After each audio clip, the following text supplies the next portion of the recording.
Draw a rectangle and round the edges. Copy the shape. Lock the first layer and paste it on to the second layer. Grab the text tool and type in Illustrator.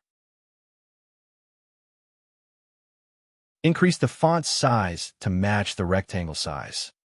Change the color of the font. In Appearance panel, create a new fill layer. Once you create a new fill layer, by default it comes in black color and it positions itself on the top layer. But when you move the character layer to the top, the orange color of the font will be visible again. Let's add a shadow text effect now. Select the black fill layer and add the transform effect from the drop-down list. We're going to move the black colored fill layer vertically to get the shadow effect.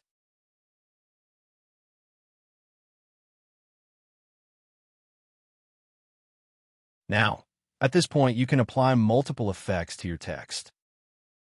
A new stroke color, maybe an additional stroke layer in a different color.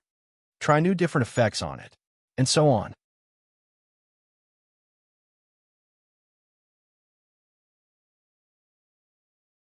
Select the blue rectangle shape. Bring it front by right-clicking on it and selecting the Arrange tab. When you select both the text and rectangle, go to the Object menu, Envelope, Distort. Make it with Top Object. You've just inserted your text into a shape in Adobe Illustrator. Double-click on the text. Add new effects. Remove the ones you didn't like.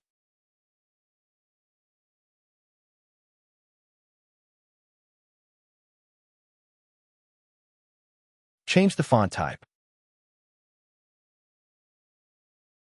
This Adobe Illustrator text style technique enables you to create new cool text effect for logo design and graphic art.